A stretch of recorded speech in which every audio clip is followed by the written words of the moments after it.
सजी उम्र खादई पांजे अबे जी कमाई कुराड़ो थियो त पियो खां करे वे जुदाई। सजी उम्र खादई पांजे अबे जी कमाई कुराड़ो थियो त पियो खां करे वे जुदाई। रातियों ॾींहां रोई रब खां रोज़ घुरियाई दुआऊं मालिक ॾे औलाद पछाड़ीअ सुख ॾिसां जियां आऊं। रातियों ॾींहां रोई रब खां रोज़ घुरियाई दुआऊं मालिक ॾे औलाद पछाड़ीअ सुख ॾिसां जियां आऊं।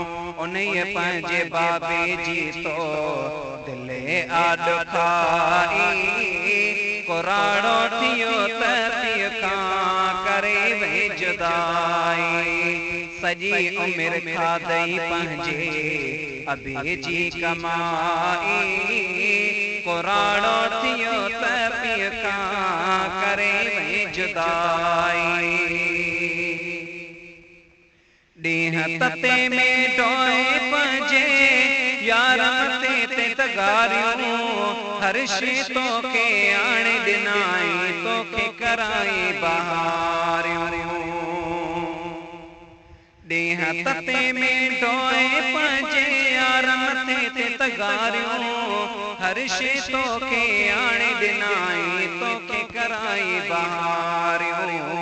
मगर है तोखे जो तो कयस बेवफाई कुराड़ो थियो त पियो खां करे वे जुदाई।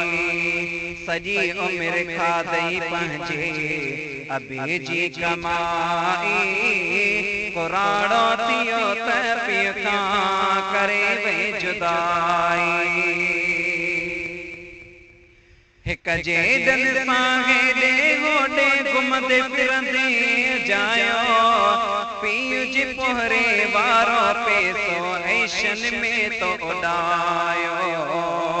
हिक जे दन सां हेॾे होॾे घुमंदे फिरंदे जायो पीउ जे पोहरे वारो पैसो ऐशन में तो उॾायो। कॾहिं तुंहिंजी फरमाइश न अबे कारहाई कुराड़ो थियो त पियो खां करे वे जुदाई। सजी उम्र खादई पंहिंजे अबे जी कमाई कुराड़ो थियो त पियो खां करे वे जुदाई। ईद बरात ते तुंहिंजे ख़ातर वेसन मांदाई पाण पुराणा मेरा सेरा दो इलटा पाताई। ईद बरात ते तुंहिंजे ख़ातर वेसन मांदाई पाण पुराणा मेरा सेरा दो इलटा पाताई। मगर ईद बाबे तोखे मज़न में कराई कुराड़ो थियो त पियो खां करे वे जुदाई।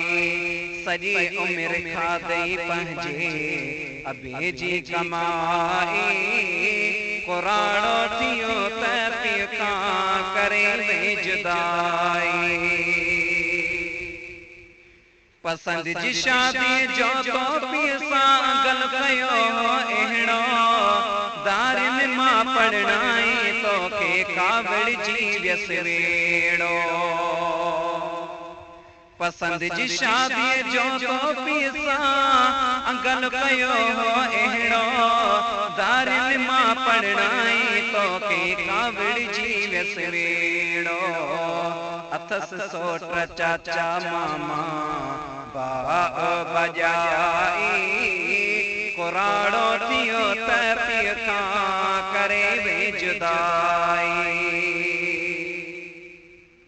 शादी खां पोइ जल्द वञी तो घर नओं तो अवसायो दार थियण जो पोहड़े पीउ खे सबबु न को तो ॿुधायो। शादीअ खां पोइ जल्द वञी तो घर नओं तो अवसायो। दार थियण जो पोहड़े पीउ खे सबबु न को तो ॿुधायो। उजाड़े अबे जी दुनिया पंजी थी वसाई। कुराड़ो थियो त पीउ खां करे वे जुदाई। सजी उमिरि खाधई पंहिंजे अबे जी कमाई। कुराड़ो थियो त पीउ खां करे वे जुदाई। पंहिंजे पोहणे बाबे खे ते दार कयो जीअं बाओ। शेख अजब चे तोखे पुटड़ा दार कंदा तीअं बाओ। पंहिंजे पोहणे बाबे खे ते दार कयो जीअं बाओ। शेख अजब चे तोखे पुटड़ा दार कंदा तीअं बाओ। जहिड़ी करणी तहिड़ी भरणी आ हकीकत इहा। कुराड़ो थियो त पीउ खां करे वई जुदा।